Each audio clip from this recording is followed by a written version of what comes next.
नमस्कार दोस्तों, AR mathematics academy की ऑनलाइन यूट्यूब क्लासेज में आपका स्वागत है। दोस्तों, अपन ने डायनेमिक्स की बात कर रहे थे और मैं आपको बता देता हूँ कि अपना डायनेमिक्स में जो थर्ड यूनिट है वो पूरा का पूरा अब ऑनलाइन क्लासेज के माध्यम से पढ़ाया जाएगा कंप्लीट, और इसके मैं लेक्चर्स यहाँ अपलोड करूँगा। तो सब लोग एक बार वीडियो को लाइक करें और चैनल को सब्सक्राइब नहीं किया तो सब्सक्राइब करें। आपको जब भी ये वीडियो मिले तो यूनिट नंबर 3 डालकर कंटिन्यू इनको समझते हुए अपनी नोटबुक है उसमें नोट करना और पढ़ना, क्योंकि एग्ज़ाम बहुत पास में है और लॉकडाउन की भी स्थिति बन रही है राजस्थान में। तो इसके मद्देनज़र ऑनलाइन के ऊपर थोड़ा फोकस करना है, टाइम भी कम बचा हुआ है, तो स्टूडेंट्स अपने घर पे रह के ज़्यादा से ज़्यादा इसका फ़ायदा उठा सके। इसी वजह से यहाँ पे डायनेमिक्स का यूनिट पढ़ाया जा रहा है। ये पढ़ाने के बाद में मैं जो स्टैटिक्स में 4th और 5th यूनिट है उसको भी ऑनलाइन में ही करवाऊँगा।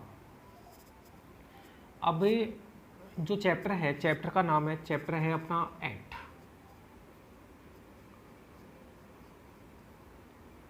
चैप्टर है एट और इसका जो नाम है वो moment of inertia and product, जड़त्व आघूर्ण, जड़त्व आघूर्ण एवं जड़त्व गुणन, जड़त्व आघूर्ण एवं जड़त्व गुणन। मोमेंट ऑफ इनर्शिया कहा जाता है जड़त्व आघूर्ण को, शॉर्ट में MI से दर्शाते हैं। मोमेंट ऑफ इनर्शिया कहा जाता है जड़त्व आघूर्ण को, और जड़त्व गुणन होता है उसे प्रोडक्ट ऑफ इनर्शिया कहा जाता है। जड़त्व आघूर्ण product of inertia, moment of inertia जड़त्व आघूर्ण को कहा जाता है, और जड़त्व गुणन जो होता है वो अपना प्रोडक्ट ऑफ इनर्शिया होता है। चलो जो भी है, सबसे पहले अपन ने 1 by 1 स्टार्ट करते हैं और कुछ डेफिनेशंस अपने को पढ़नी पड़ेंगी। दोस्तों, ये चैप्टर अपन पढ़ रहे हैं तो परिभाषाओं में जो पहली डेफिनेशन है एक बार उसके ऊपर फोकस करते हैं। यहाँ मैं लिखता हूँ पहला, एक कण का एक रेखा के परितः जड़त्व आघूर्ण। एक कण का एक रेखा के परितः, एक कण का एक रेखा के परितः जड़त्व आघूर्ण, जड़त्व आघूर्ण। कोई भी एक रेखा है उसके सापेक्ष एक पार्टिकल का जड़त्व आघूर्ण कैसे निकाला जाता है। तो देखना दोस्तों, मान लो कि ये अपना कोई पिंड है, ये अपना कोई रेजिड बॉडी है, दृढ़ पिंड है, और इस पिंड के अंदर यहाँ पे ये बिंदु A है, यहाँ पे कोई पार्टिकल रखा हुआ है, स्मॉल m द्रव्यमान का कोई पार्टिकल रखा हुआ है, और ये कोई रेखा है BC। इसके परितः जड़त्व आघूर्ण मेरे को निकालना है। परितः का मतलब होता है सापेक्ष, इसके कोरस्पॉन्डिंग। तो जब भी किसी रेखा के परितः जड़त्व आघूर्ण निकालना हो किसी भी पार्टिकल का, तो आप क्या करो कि उस पार्टिकल की परपेंडिकुलर डिस्टेंस निकालो। जो भी रेखा ले रहे हैं, जिस भी रेखा के सापेक्ष आप जड़त्व आघूर्ण निकालना चाहते हैं, उस रेखा से उस पार्टिकल की लंबवत दूरी लो, स्मॉल r। ओके, तो मैं यहाँ लिखता हूँ कि माना कि बिंदु कैपिटल A पर एक स्मॉल m द्रव्यमान का कण रखा हुआ है। द्रव्यमान, माना कि बिंदु कैपिटल A पर एक स्मॉल m द्रव्यमान का कण रखा है, ठीक है, तथा इस कण की, इस पार्टिकल की, कण की रेखा AB से लंबवत दूरी, रेखा AB से लंबवत दूरी परपेंडिकुलर डिस्टेंस स्मॉल आर है। भाई एम द्रव्यमान का तो पार्टिकल है और एम द्रव्यमान के पार्टिकल की जो अपनी रेखा को ए बी नहीं सॉरी रेखा को बी सी से दर्शाया, तो इस कण की रेखा बी सी से लंबवत दूरी स्मॉल आर है। तब स्मॉल एम द्रव्यमान के कण की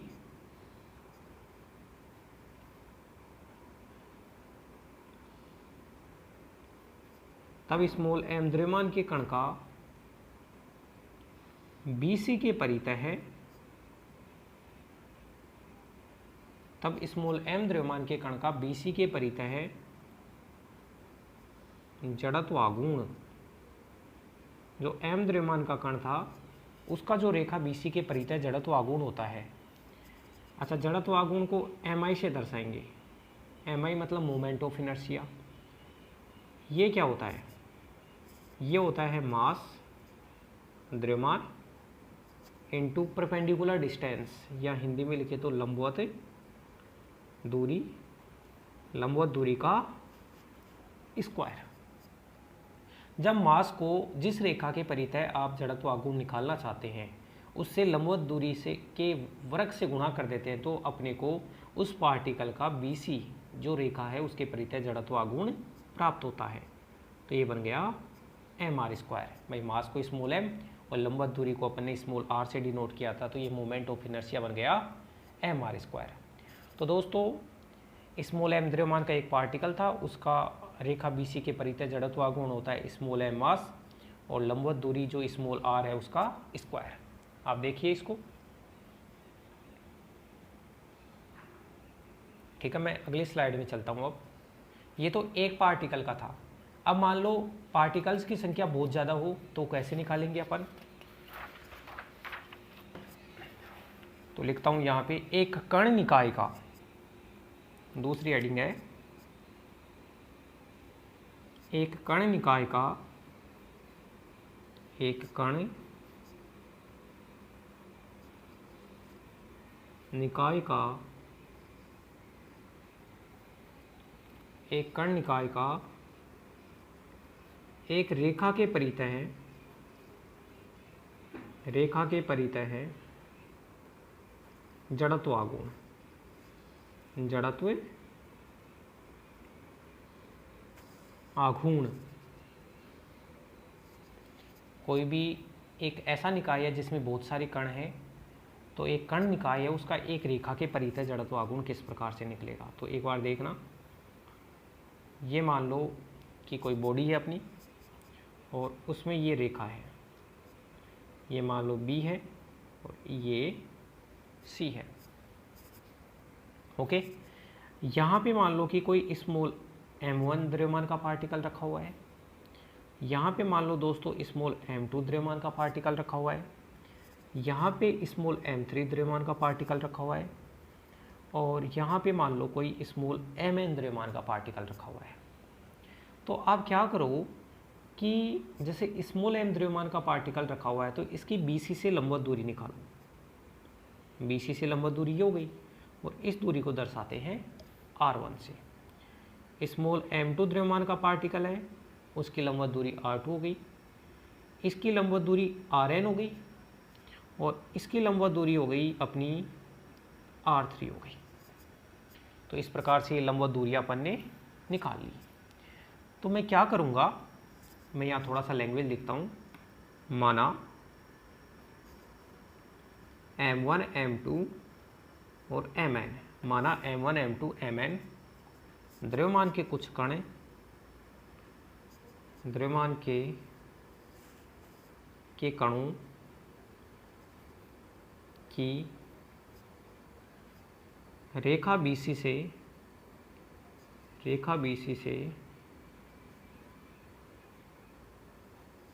लंबवत दूरियां m1 m2 mn द्रव्यमान के कणों की रेखा BC से लंबवत दूरियां क्रमशः R1 R2 Rn है। इसका मतलब यह है कि m1 द्रव्यमान का पार्टिकल है, उसकी लंबवत दूरी तो R1 है, m2 द्रव्यमान का पार्टिकल है उसकी लंबवत दूरी r2 है, mn द्रव्यमान का पार्टिकल है उसकी लंबवत दूरी rn है। देन अब दोस्तों ये जो सारा का सारा जो निकाय बना है, एक सिस्टम बना है जिसमें बहुत सारे पार्टिकल हैं, तो मैं ये लिखता हूँ तब कण निकाय का BC के परितः है, तब कण निकाय का BC के परितः है जड़त्व आघूर्ण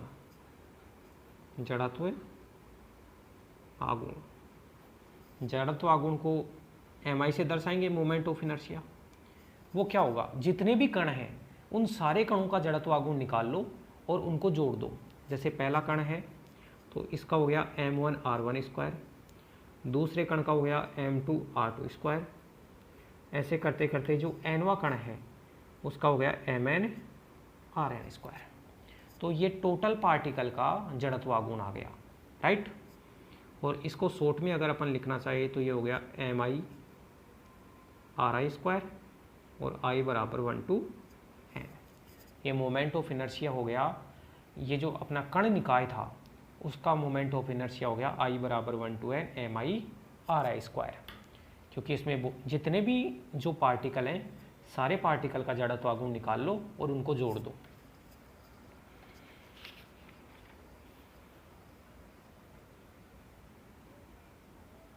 ओके ऐसे ही दोस्तों किसी दृढ़ पिंड का अगर जड़त्व आघूर्ण निकालना हो अपने को, तो दृढ़ पिंड में मान लो कि जैसे 10 पार्टिकल हैं, तो सारे के सारे जो 10 पार्टिकल हैं उनका BC के परितः जड़त्व आघूर्ण निकालो और उनको जोड़ दो।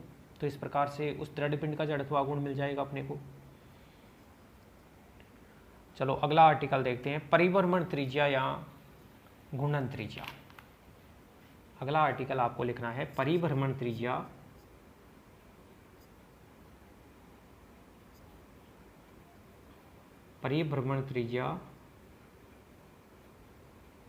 या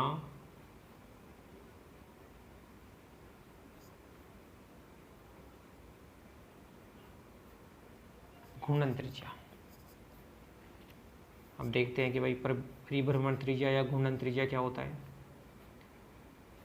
अच्छा, परिभ्रमण त्रिज्या या घूर्णन त्रिज्या होगी उसको K से डिनोट करेंगे। सबसे पहले तो मैं इसमें एक डायग्राम बना देता हूँ कि भाई ये अपना कोई पिंड है और ये मान लो अपनी लाइन है BC, यहाँ पे कोई A बिंदु है जिस पे स्मॉल m द्रव्यमान का पार्टिकल रखा हुआ है और ये इसकी लंबवत दूरी है स्मॉल r।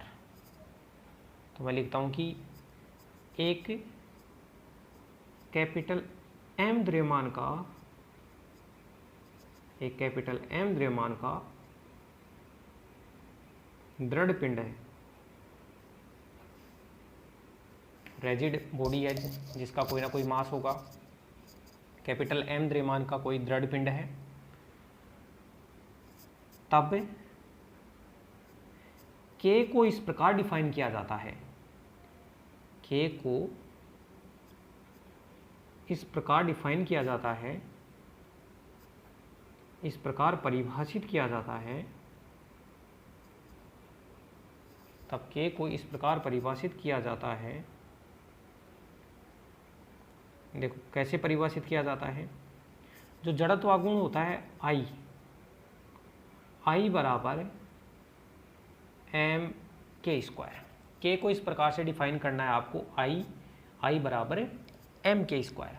और दोस्तों ये जो K होगा उसी को अपन परिभ्रमण त्रिज्या या घूर्णन त्रिज्या नाम देंगे। तो कैपिटल M द्रव्यमान का एक रिजिड बॉडी है, दृढ़ पिंड है, तो K को इस प्रकार से डिफाइन किया जाता है। अब यहाँ थोड़ा सा देखना है इसके बारे में।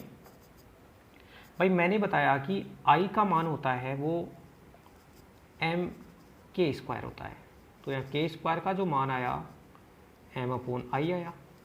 अब m क्या होता है, अच्छा m तो क्या होता है, टोटल मास। टोटल मास को समेशन m से दर्शा दो आप। अच्छा ये k स्क्वायर का मान i/m लिख देते हैं यहाँ, k स्क्वायर का मान I/m। और I क्या होता है, अच्छा यहाँ दोबारा से लिख देते हैं इसको। I होता है जड़त्वागुण, और जड़त्वागुण कैसे निकाला जाता है, समेशन mr²। ऐसे तो जड़त्वागुण निकाला जाता है। और ये क्या होता है, कैपिटल M। कैपिटल M मास होता है टोटल बॉडी का, इसको समेशन m से दर्शा दो। तो ये k² का अपना एक फॉर्मूला निकल के आया है। k² बराबर होता है, जितने भी पार्टिकल हैं उन सारे पार्टिकल का जड़त्वागुण निकाल लो और सारे पार्टिकल का जो मास है उसका योग कर दो, और जो भी उनका मास आता है उसका जड़त्वागुण में भाग दे दोगे तो आपको k² मिलेगा। ठीक है। और मैं बताता हूँ कि भाई जो k होता है उसको यहाँ लिख देता हूँ। k को दृढ़ पिंड के लिए, रैजिड बॉडी के लिए, k को दृढ़ पिंड के लिए रेखा BC के परितः, रेखा BC के परितः परिभ्रमण त्रिज्या कहा जाता है। परिभ्रमण त्रिज्या कहा जाता है, परिभ्रमण त्रिज्या कहा जाता है। परिभ्रमण त्रिज्या बोल दो चाहे घूर्णन त्रिज्या। तो जो k होता है उसको जो BC लाइन है उसके कोरस्पॉन्डिंग परिभ्रमण त्रिज्या या घूर्णन त्रिज्या कहा जाता है। और निकालते कैसे हैं, k² बराबर है I/m। ये ध्यान रखना, k² बराबर है I/m। चलो ठीक है, अब नेक्स्ट आर्टिकल की तरफ अपन चलते हैं। अगला है प्रोडक्ट ऑफ इनर्शिया, जड़त्व गुणन। अगला देखना आप, जड़त्व गुणन। जड़त्व गुणन, जड़त्व गुणन को कहा जाता है product of inertia. Product of inertia, जड़त्व गुणन।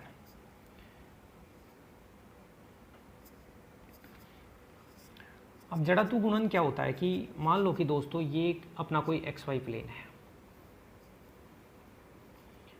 और ये अपना ओरिजिन है, ये X है और ये Y X।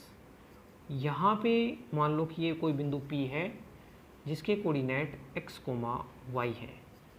इसका मतलब इस x अक्ष से डिस्टेंस ये तो y हो गई और ये डिस्टेंस इसकी क्या हो गई, x हो गई।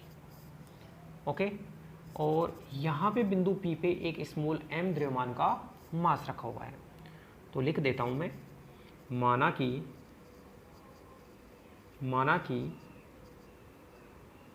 बिंदु P पर स्मॉल m द्रव्यमान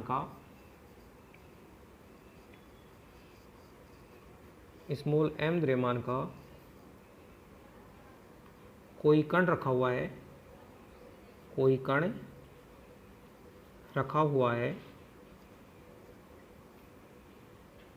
तब माना कि जो बिंदु P है उस पे स्मॉल m द्रव्यमान का कण रखा हुआ है,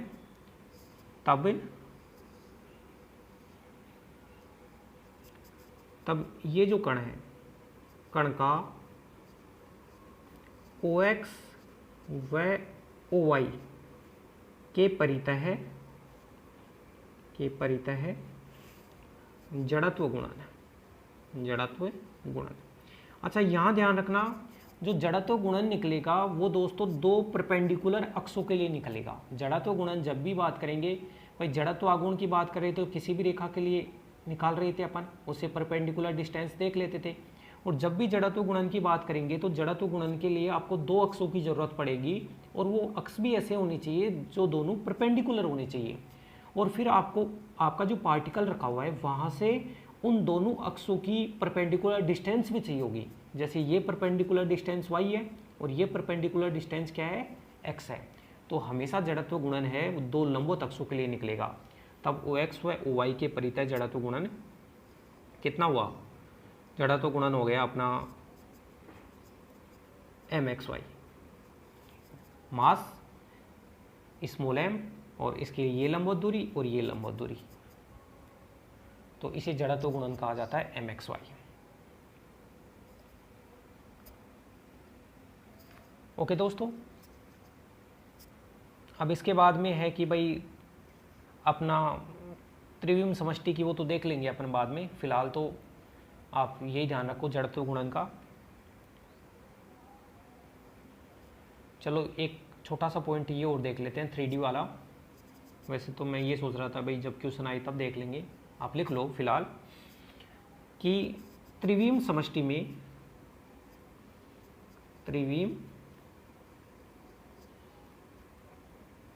समष्टि में, त्रिविम समष्टि मतलब 3D में तीन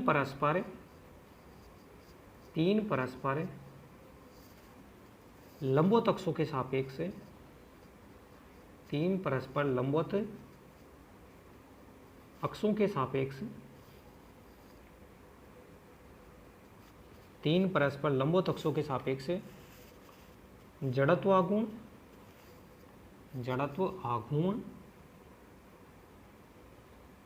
एवं जड़त्व गुणन, तीन परस्पर लंबवत अक्षों के सापेक्ष जड़त्व आघूर्ण एवं जड़त्व गुणन। तो ये एक 3D की मैं शेप बनाता हूँ। मान लो कि ये तीन परस्पर परपेंडिकुलर एक्सेज हैं, OX, OY और OZ है, और यहाँ पे ये बिंदु P है जिसके कोऑर्डिनेट 3D में XYZ है, और यहाँ पे कोई स्मॉल m द्रव्यमान का पार्टिकल रखा हुआ है। अब इसका मतलब ये है कि भाई ये जो अक्ष है उसकी यहाँ से लंबवत दूरी, यहाँ से लंबवत दूरी और यहाँ से लंबवत दूरी हो गई। तो सबसे पहले तो मैं क्या करूँगा कि OX के परितः जड़त्व आघूर्ण निकालना है मेरे को। भाई ये डिस्टेंस y अक्ष के लिए तो ये x हो गई, ये y हो गई, और ये अपनी z डिस्टेंस हो गई। y अक्ष से लंबवत दूरी x हो गई, x अक्ष से दूरी y हो गई, और z अक्ष से लंबवत दूरी z हो गई। z का मान √x² + y² उस हिसाब से भी देखा जाता है। तो सबसे पहले मैं देखता हूँ OX के परितः जड़त्व आघूर्ण, OX के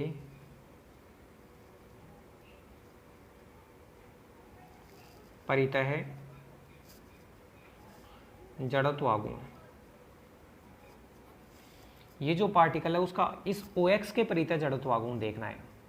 तो OX के परितः जड़त्व आघूर्ण को जैसे A से दर्शा रहा हूँ, तो A का मान क्या होगा, समेशन m। भाई सारे पार्टिकलों के लिए निकाले तो समेशन m, और जब भी मैं OX के लिए निकालूंगा तो OX के लिए कैसे निकालेंगे, भाई लंबवत दूरी के कोरस्पोंडिंग अपन OX के लिए जब भी निकालो तो यहाँ लिखना है y² + z² जड़त्व आघूर्ण को। अब कैपिटल B OY के परितः जड़त्व आघूर्ण को मान लो कैपिटल B नाम दे रहे हैं, तो समेशन m OY के लिए बात करें तो x² + z²। ये है अपना OY के परितः जड़त्व आघूर्ण, परितः जड़त्व आघूर्ण। और कैपिटल C को लिखे समेशन m OZ के परितः जड़त्व आघूर्ण निकाले, तो OZ के परितः निकालने का मतलब यह है कि x² + y², इस प्रकार से।